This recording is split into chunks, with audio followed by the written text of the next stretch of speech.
शहादत इमाम हुसैन मनाने वाले यहाँ पहुँच चुके हैं, यानी वीर अब्दुल हमीद चौराहे पे।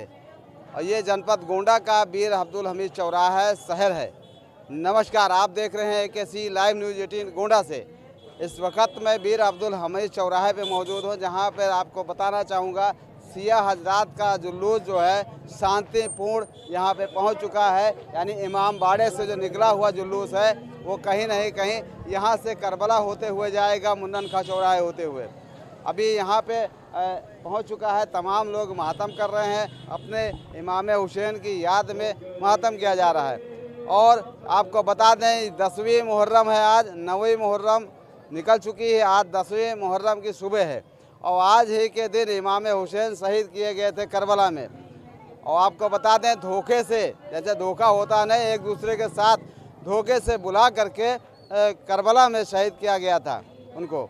और नमाज की हालत में थे, यानी कि जो नमाज का पैगाम देना था कहीं ना कहीं सभी मुस्लिम को और समुदाय के लोगों को, वो इमाम हुसैन ने शहादत में दे दिया कि किस तरह से नमाज पढ़ी जाती है और किस तरह से नमाज का एहतराम किया। नमाज का वक्त आ जाता है तो ये नहीं देखा जाता है दुश्मन कौन है, दोस्त कौन है। नमाज है, अल्लाह के सामने सजदा के टाइम में यजीद ने शहीद कर दिया। और उसके बाद शाम को जिस तरह से बर्बरता की गई है, उनके घर वालों के जहाँ खेमा लगा हुआ था, महिलाएं थी, बच्चे थे, छोटे छोटे बच्चे थे, उनको वहाँ खेमे से निकाला गया, खेमे जला दिए गए, खेमे में आग लगा दी गई और उनको निकाला गया। फिर महिलाओं के साथ बर्बरता की गई, यानी कि उनके दुपट्टे हटाए गए कहीं नहीं कहीं से। ऐसा है, हम जाने की कोशिश करते हैं, सिया हजरात के लोग हैं, वही बेहतर बता पाएंगे कुछ क्या है आज के दिन। अपना परिचय दीजिए। मुसलमानों के रसूल जो थे मोहम्मद साहब, इनके ठीक 50 साल के बाद एक यजीद नामी बादशाह हुआ। उसने ऐलान कर दिया गवर्नर को मदीने की कि इनको बुला के हमारी सल्तनत को मनवाओ, जिसको बैयत कहते हैं, बैयत कराओ, अगर ना माने तो सर कलम कर लो। उन्होंने बैयत से इनकार कर दिया। उसके बाद ठीक प्लान उसका बना कि जब ये काबे में हज होता है तो उसने फौजियों को भेज दिया था वहीं काबे में उनका कत्ल कर दे। उनको पता चला, क्योंकि वो ज़माने के महान पुरुष थे, तो उन्होंने उस काबे को उम्रे में बदल के और चले आए। और उसके बाद ये सन 61 हिजरी में, जिसमें 6 महीने के बच्चे तक कत्ल कर दिया, 3 दिन का भूखा और प्यासा।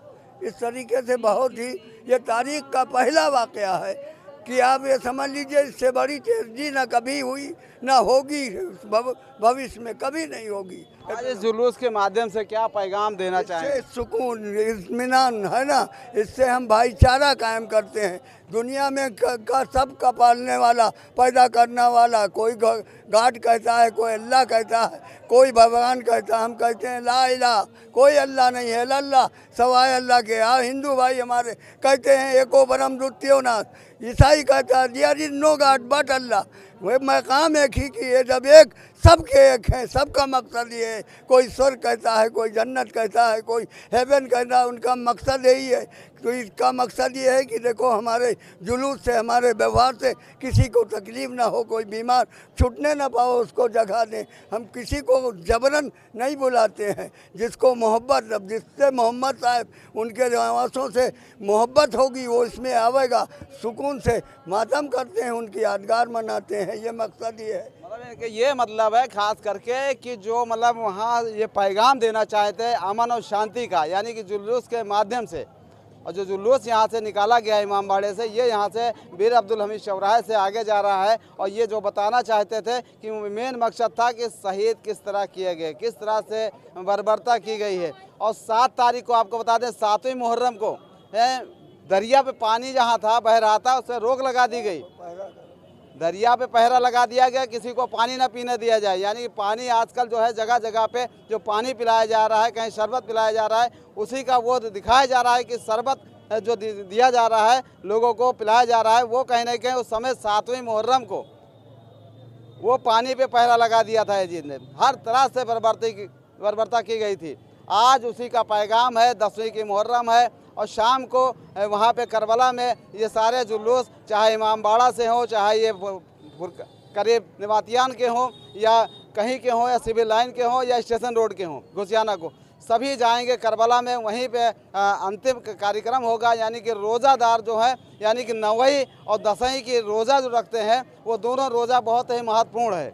रोज़ा रखना ही बहुत महत्वपूर्ण है, यानी रोज़ा से भी पैगाम देना है कि उसमें रोज़ा रख के अपने पैगंबर को याद किया जाए, अपने अल्लाह को याद किया जाए, अपने इमाम हुसैन को याद किया जाए और अपने लिए, अपने मुल्क के लिए, अपने देश के लिए दुआ मांगी जाए। वहीं करबला में तमाम लोग, महिलाएं भी रहेंगी, पुरुष भी रहेंगे, तमाम रोज़ेदार वहाँ पे रोज़ा खोलेंगे।